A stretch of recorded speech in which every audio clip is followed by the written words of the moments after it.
대답을 들어보도록 하겠습니다. 안내해 주시면 감사하겠습니다. 함께 들어가 볼까요? 네.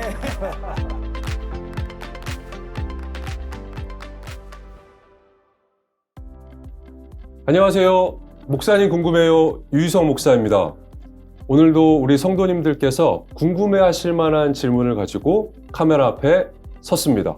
자, 오늘의 주제는 제목만 들어도 조금 무서워지는, 두려워질 수 있는 주제긴 한데요. 가게에 흐르는 저주. 목사님, 이게 진짜 있나요? 하는 주제로 목사님께 질문을 드려보려고 합니다. 가게에 흐르는 저주를 어떻게 가게에 흐르는 축복으로 바꿀 수 있을지 이 방법을 제시해 주실 우리 류익렬 목사님을 모셨습니다. 목사님 안녕하세요. 안녕하세요. 목사님, 이제 목회를 하면서 성도님들을 뵐 때 종종 그런 네. 질문을 하십니다. 목사님, 가게에 흐르는 저주가 있어서 제가 요즘 이렇게 어려운 것 같은데 그렇죠. 목사님 이걸 어떻게 해결해야 될까요? 하는 네. 질문을 종종 받게 되는데 그렇죠. 목사님 정말 가게에 흐르는 저주가 있나요? 성경적으로 딱 한마디로 말하면 없습니다. 그게 없나요? 없습니다.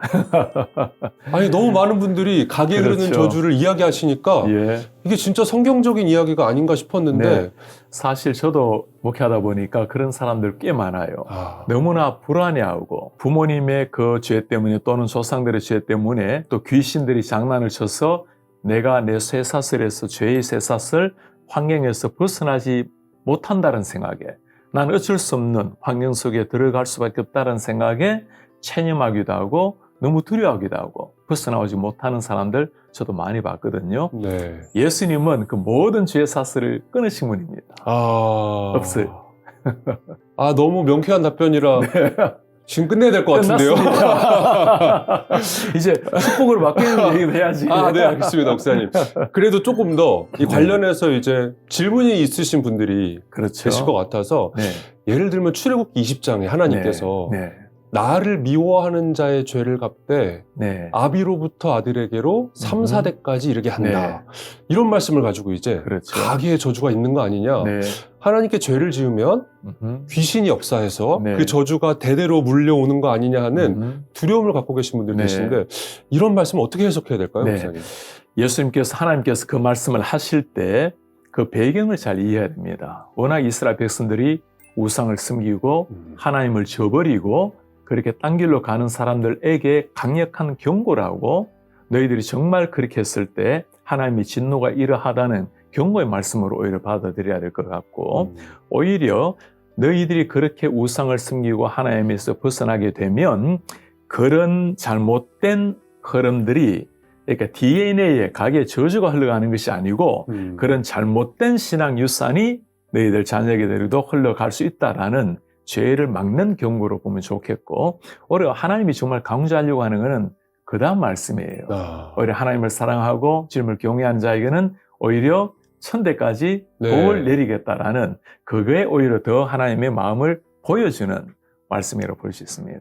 아, 그래서 말씀에 그게 바로 이렇게 붙어 있는 거군요. 네. 그래서 3, 4대까지만 저주가 임하지만 축복은 1000대까지 하나님께서 네. 주시겠다는 그 하나님의 따뜻한 마음이 담겨 있는 구절인데 그렇죠. 그걸 너무 이렇게 저희가 무섭게 네. 받아들인 것 같습니다. 죄는 경계하고 네. 하나님의 축복은 오히려 강조되는 그 하나님을 보셔야 되겠죠. 이제 좀 알겠네요, 목사님.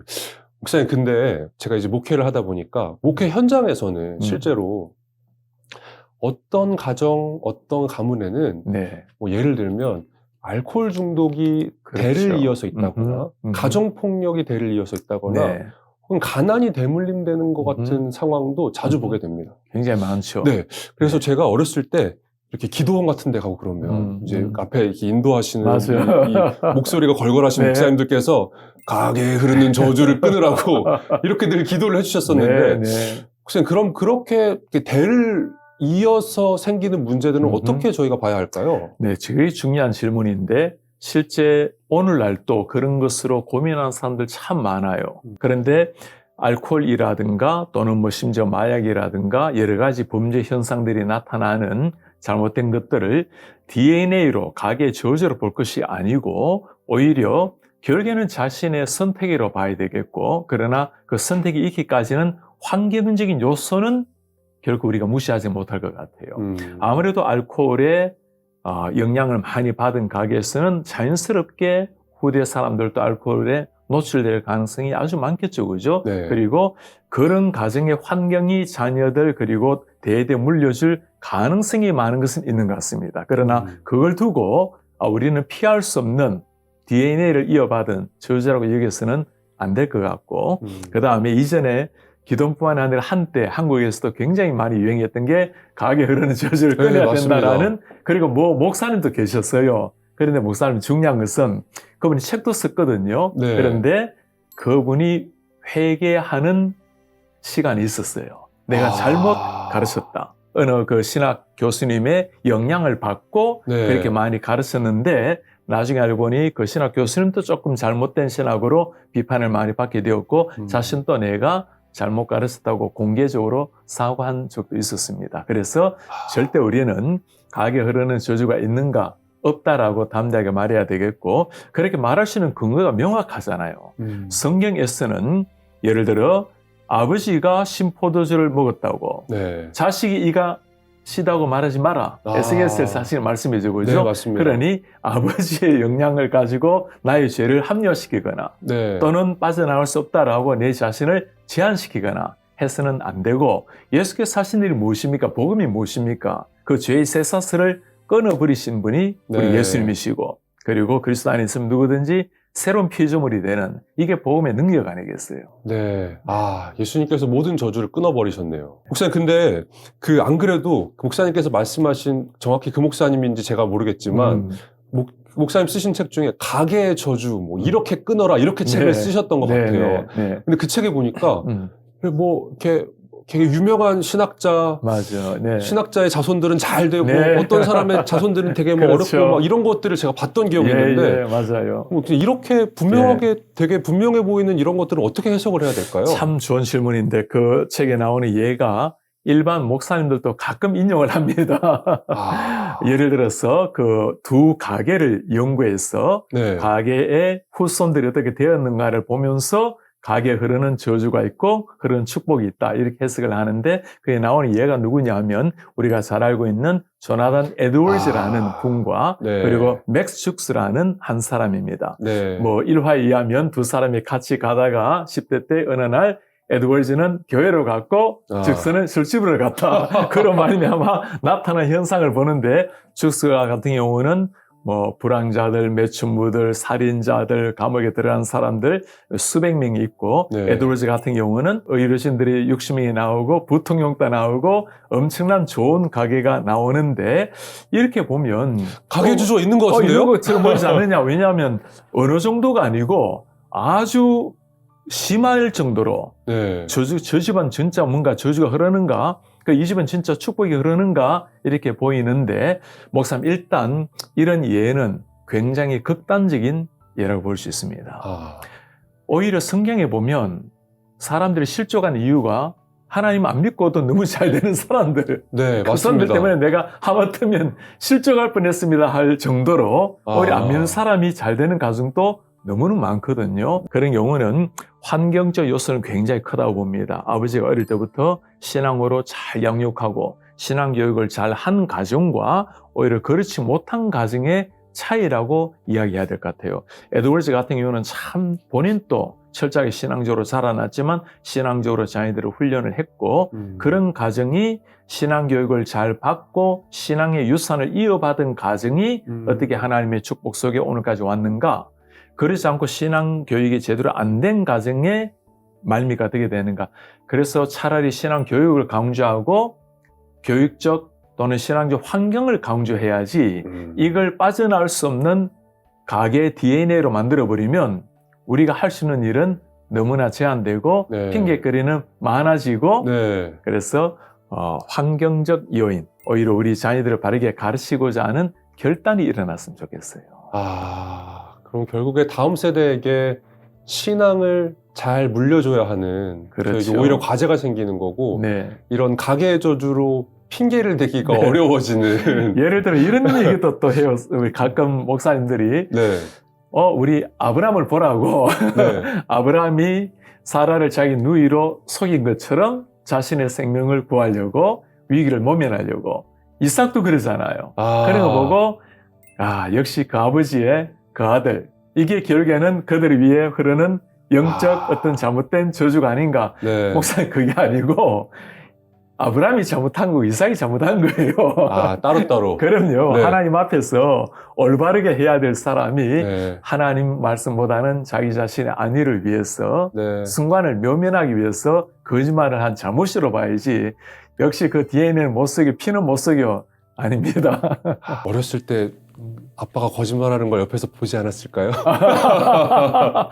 그러니까 DNA가 아니라 환경이죠. 맞습니다. 맞습니다. 그걸 보고 자랐을 수도 있겠고. 그렇죠. 네. 얼마 전에 한 성도님을 뵀어요. 네. 근데 이제 부모님들이 그런 예수님을 바르게 믿지 못했던 분들이셨고 그래서 이제 그 가정의 한 분이 이렇게 아픔을 겪게 된 거예요. 실제로 질병에 걸렸다는 병원에서 진단을 받게 되신 거예요. 그래서 이분이 이게 혹시 이 부모님으로부터 대대로 내려오는 그 예수님을 바르게 믿지 못한 그 죄의 값으로 이 가계의 저주를 우리가 받고 있는 게 아닌지 그런 거라면 우리가 이걸로부터 벗어날 수 없을 텐데 하는 굉장히 두려움을 가지고 상담을 요청해 오신 성도님을 뵌 적이 있거든요. 나름 잘 설명해 드리긴 했는데 목사님 같으면 좀 어떻게 그분을 위로해 주시고 격려해 주실 수 있으실까요? 목사님, 우리가 의학적으로 예를 들어 부모님이 좀 아쉽지만 암투병으로 하시다가 돌아가실 경우는 자녀들이 유전적으로 그런 병이 생길 가능성은 있습니다. 네. 보통 보면 그런 병들 중에 부모님의 영양 속에 자녀들 내려가는 그런 DNA가 있을 수 있잖아요. 그죠? 그러나 영적 가계도, 영적 DNA 같은 경우는 전혀 다른 차원입니다. 하나님께서 우리에게 다가오시는 신앙적 원리는 한 사람 한 사람과의 하나님과 관계 속에서 신앙이 형성되는 것이고 네. 내가 주님께서 하신 일 생각할 때 주님이 하신 일이 무엇입니까? 한 사람 한 사람의 죄의 사슬을 다 끊으시고 당신이 죄신 모든 저주를 담당하시고 십자가에 죽으심으로 우리의 모든 저주, 가계의 저주라고 부르지도 않지만 네. 어쩌면 우리 속에는 모든 개인적 또 인류의 모든 죄를 다 끊으시고 십자가 돌아가신 그 예수님이신데 내가 그 주님을 개인적으로 인격적으로 만남으로 내 모든 영혼이 죄의 사슬에서 해방된 기쁨을 누리는 게 이게 신앙이에요. 그래서 네. 다시는 종의 멍에를 매지 말라. 네. 이제는 그리스도께서 죄와 사망의 법에서 너를 해방했다. 그러므로 그리스도 안에 있으면 새로운 피조물이라. 전혀 새로운 사람이 되었다는 거. 그래서 아버지의 남긴 아픔을 보지 말고 예수님이 행하신 위대한 기적의 역사를 바라보라고 말하고 싶어요. 제가 이렇게 말씀을 드렸어야 됐는데 아버지가 남겨놓은 아픔을 보지 말고 우리 예수님께서 참된 아버지 되신 우리 예수님께서 끊어놓으신 저주를 끊으시고 남겨놓으신 복을 봐라. 네. 네. 제가 목사님께 먼저 와서 상담을 좀 할 걸 그랬습니다. 목사님 그거다 잘하셨을 거예요. 목사님, 그러면 대대로 잘못된 신앙에 관심을 물려주는 게 아니라 바르게 가계의 그렇죠. 축복을 천대까지 이르는 축복을 물려주려면 부모로서 또 가정에서 어떤 일을 저희가 할 수 있을까요? 참 이제 이게 실제적인 질문인데 일반적인 영역에서 유대인들의 교육을 좀 말씀 나누고 싶어요. 사실 유대인들이 어릴 때부터 철저하게 교육하고 아이들에게 토라 교육 그리고 하나님을 경외하는 교육 그리고 유대인들이 가지고 있는 문화, 풍습을 철저히 교육을 시키잖아요. 그죠? 그런 유대인의 교육은 자녀들 계속 내려오므로 2000년이 나라 잃고 2000년이 지났지만 그들의 그 전통 문화, 그들의 신앙을 가지고 왔기 때문에 오늘의 사실 유대인들이 세상에서 보면 미국 같은 경우도 정치인, 경제, 문화 많은 경우 유대인들이 거의 중요한 자리를 많이 석권하고 있죠. 자, 이런 같은 경우는 결국에 얼마나 자녀들을 바르게 교육시키는가에 따라서 후세대에 영향이 절대적으로 미쳐지죠. 신앙 우리 그리스도인은 더 해야 된다 봅니다. 우리는 철저하게 하나님의 말씀을 맡은 자의 부모로서의 가장 중요한 역할이 있다면 내가 자녀들을 생물학적으로 나에게 주신 육신적인 아들, 딸이 아니고 하나님께서 나에게 맡겨주신 영적 청지기의 아들, 딸로 봐야 된다는 것. 내가 이 아이들을 하나님의 말씀으로 잘 훈련시키는 청지기의 역할로 자기 자신을 보아야 자신의 소유물이나 자신의 어떤 꿈을 대신 이루는 통로로 보지 않고 네. 하나님 앞에 하나님의 사람으로 세울 수 있는 네. 이런 영적 자녀를 키워낼 수 있겠죠. 그리고 그런 사람들에게는 가계의 축복이란 말보다는 네. 하나님께서 좋은 신앙의 유산을 남겨서 네. 나에게 주신 축복 이상으로 우리 영적 얻기 위해서 더 큰 하나님의 나라를 위해서 쓰임 받을 수 있는 이런 사람으로 탄생시킬 수 있을 것 같아요. 네. 가계의 축복보다는 바르게 신앙의 유산을 물려주는 네. 그래서 이 어머니, 부모님의 신앙의 유산의 어깨 위에 올라서서 네. 신앙생활을 할 수 있게끔. 그럼요. 그렇게 그래야지 해야. 않으면 가끔 이런 말이에요. 나는 우리 워낙 아내가 잘 믿으니까 네. 아내 옷자락만 잡고 있어도 천국 간다. 그런 얘기 들어봤는데? 부모가 목사님이면 뭐 자녀들은 그냥 천국 그냥 가겠네. 네. 전혀 아닙니다. 영적 유산을 바르게 남겨주어야 네. 정말 그들 속에 나에게 임하신 하나님 이상으로 남겨주어야 네. 이게 우리 가정의 축복이 되는 거죠. 그럼 목사님, 아주 사적인 질문일 수 네. 있는데 목사님이 이렇게 갖고 계시는 일의 말의 습관과 자세와 사람들을 대하는 태도와 이런 것들에 있어서 부모님께서 아주 독특하게 네. 이런 교육들을 주셨다는 제가 네. 소문을 들은 적이 있는데 네. 그런 어떤 교육을 받으셨는지 비법이 좀 궁금합니다. 저희 어머니 아버지께서는 신앙을 저에게 물려주지는 못하셨어요. 오히려 제가 일대고 어머니 아버지를 전도한 사람이니까. 네. 그런데 신앙 교육이 얼마나 중요하다는 것은 일반 교육의 결과를 보아도 나타나는 것 같아요. 어머니께서 저에게 남기신 중요한 교육 중에 하나는 요즘은 이런 이야기를 들으면 사람들이 그럴까 할지 모르겠는데 초등학교 1학년 때 네. 1학년 마치고 나니까 여름 방학이 되니까 선생님한테 편지를 쓰라고 고등학교 때까지 3학년까지 네. 그렇게 편지를 다 쓰는 그게 너를 가르쳐준 선생님에 대한 고마움의 표현이다. 그 어머니의 어릴 때 그 가르침이 네. 제게 깊이 남아서 사람들을 특히 선생님들 네. 존중히 여기고 또 귀하게 여기는 사람을 귀하게 여기는 아마 그런 것들이 제게 남아있지 않을까. 목사님, 일반적인 이 가정에서의 교육도 이렇게 중요한데 어렸을 때 이 신앙을 어려서부터 배울 수 있는 건 네. 정말 너무너무 훨씬 더 중요하겠네요. 목사님. 그렇죠. 그런데 우리 엄마 아버지는 다른데 맞습니다. 그런 경우도 있을 것 같아요. 상처만 남겼는데 네. 엄마 아버지 생각하면 하나님 아버지라 부르는 것도 힘든데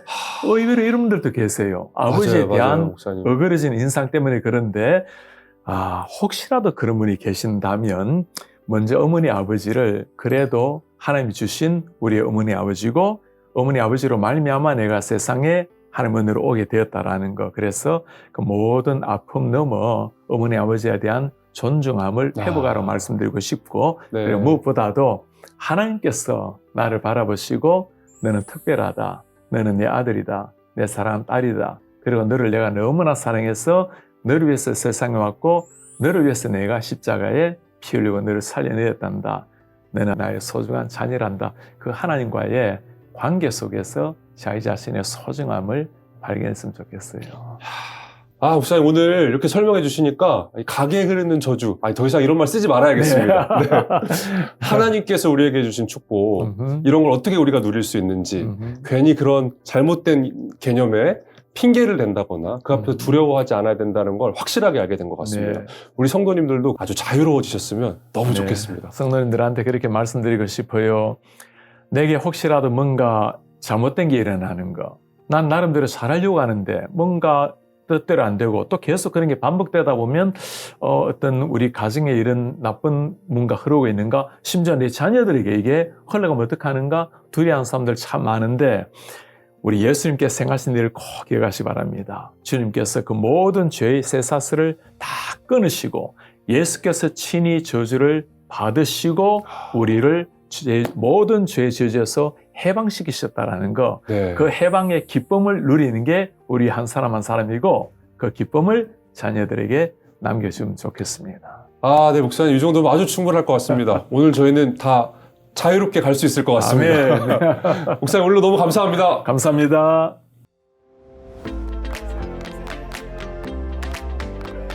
모시고 귀한 대답을 들어보도록 하겠습니다. 감사하겠습니다. 함께 들어가 볼까요? 네.